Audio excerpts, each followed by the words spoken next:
All right, let's jump straight into this explainer. We're deconstructing a seriously, brutally honest approach to life, habits, and success from Ankur Warikoo's unconventional book, Do Epic Shit.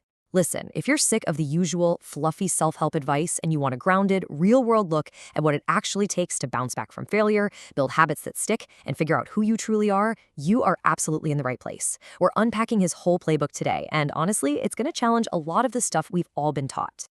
Right off the bat, the author hits us with this bold, kinda hilarious anti-marketing statement. I mean, what a pitch, right? But he admits his material isn't some magical, never-before-seen revelation. Instead, it's really a vital reminder of the truths we constantly just forget in our crazy busy lives. It's not about learning something entirely new. It's about putting words to those thoughts and anxieties we all feel but rarely stop to actually process.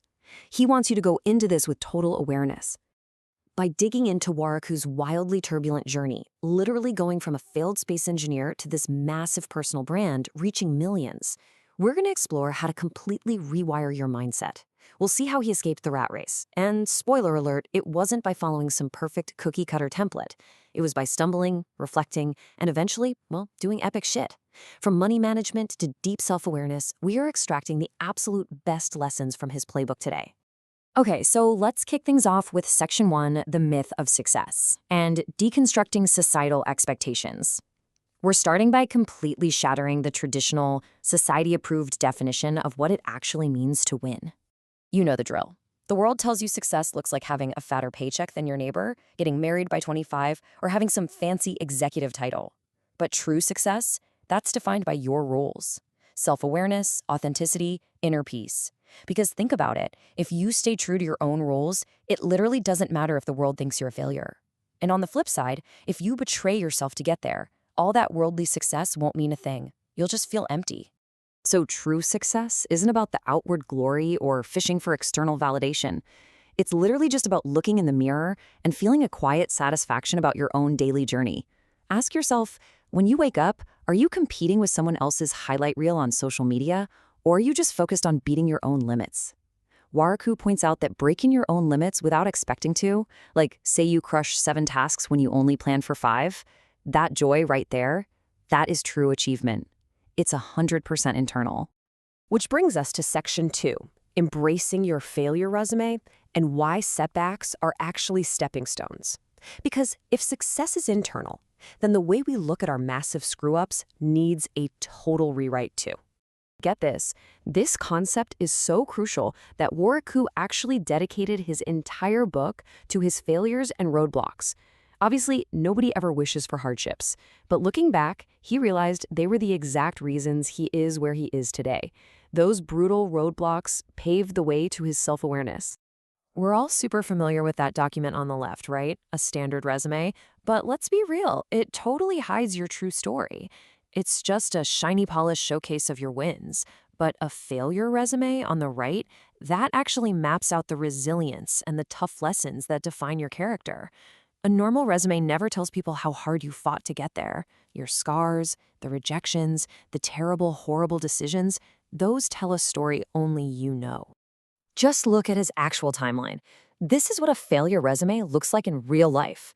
Age 24, rejected by almost every US university, drops out of his physics PhD, totally broke, zero plan. Age 29, pivots to business, gets fired by his own co-founder. Age 39, after raising capital and running a startup, he has to lay off 80 people, vacate the office, and bam, he's jobless again. Hitting rock bottom over and over wasn't the end for him, it was the catalyst for massive growth. He literally says he wouldn't change a thing. All right, Section 3, why habits beat goals, focusing on the micro over the macro. Let's see how we take all that resilience and actually bake it into our daily lives, moving away from big, scary goals to tiny, repeatable actions. Setting huge targets makes you obsess over an end state. You set a goal, you hustle, you reach it, and then what? You usually just start chasing the next shiny destination, and honestly, it leaves you feeling pretty hollow. But building persistent, daily habits, that actually transforms you into the kind of person who just naturally succeeds. Habits build us up, goals lay us barren. At the end of the day, the pro is just an amateur who chose discipline over excuses and fell in love with a daily process. So here are a few of his more unconventional daily systems to try out. First, obsessively carry a notebook and write everything down. Why? So your brain spends its energy actually thinking, not just trying to remember things. Second, schedule emails to your future self to keep your priorities straight. Third, he shares his calendar completely with his wife, gives her 100% access to add or edit anything. He calls it Productivity Max because it instantly removes all the friction of family planning. Oh, and finally, daily afternoon naps, literally building sensory hooks into your environment to prioritize rest and focus instead of just mindless 24/7 hustle. Moving right along to Section 4, Mistakes of Your 20s and the Lessons from Your 30s. Armed with those habits, let's look at the timeline of a career and the classic traps we all seem to fall into early on. Your 20s. You're probably tempted to optimize for the biggest paycheck you can find, or you're low-key panicking because you don't have a solid 5-year plan. But listen, this is the exact time to explore and mess up. You gotta optimize for learning, not stability. Warikoo talks about how much time he wasted just trying to please people for validation and taking out loans to buy stuff with money he literally didn't have. The biggest takeaway here, not having a plan and being totally okay with it is actually the best plan you can have. Use this decade to figure yourself out. But then you hit your 30s and the mistakes shift entirely. It becomes all about soft skills. You quickly realize that dealing with people and leading with actual empathy is way more important than someone's Ivy League degree. Warikoo admits he used to think leadership would get easier over time, so he managed everyone the exact same way and treated layoffs like a simple math equation. He learned the hard way that letting people go is about their self-respect, not just business. In your 30s, you realize leadership should actually get harder as you grow because every single person you manage is uniquely different. And finally, Section 5, Authenticity and Self-Awareness, Becoming Unapologetically You. This brings us to the core goal of this whole explainer, cutting through the noise to find and just totally accept your authentic self. Whenever you feel totally paralyzed by a massive life choice, like quitting a safe job or starting a business, run it through this simple 3-step mental model. Step 1, ask yourself, what is the absolute worst thing that can happen? Step 2, close your eyes and vividly imagine that exact nightmare scenario playing out. Step 3, ask yourself, will I be okay? Mentally, socially, financially, will I survive? If the answer is yes, you go for it. It makes you realize that the worst-case scenario is almost never fatal. The fear holding you back is just an illusion. Now this might be one of the most profound pieces of advice from the whole book.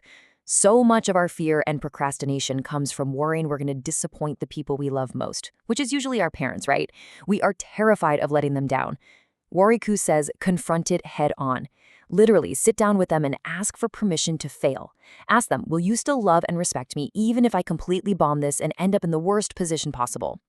Getting that unconditional support out in the open completely frees you up to take those massive risks. Bringing it all together, the critical takeaway is this. Inaction breeds regret. If you're standing still because you're scared of making the wrong move, well, you've already made the wrong move. Movement creates momentum. Stagnation just amplifies sadness. Making moves, even if they end up being the wrong ones, generates results. It gives you vital life lessons and builds up that failure resume we talked about. Time is ticking away regardless, right? You're the one who gets to choose what it leaves behind. So as we wrap up this explainer, I really want to leave you with this one provocative question to chew on. Whose life are you actually living? Are you making choices just to keep other people happy? Are you stuck in some comfortable little prison cell of societal expectations? Or are you optimizing for your own learning, building your own daily habits, and running your own race? Take a hard look at your calendar, your habits, and your fears today. It is time to stop living as a template and start doing your own epic shit.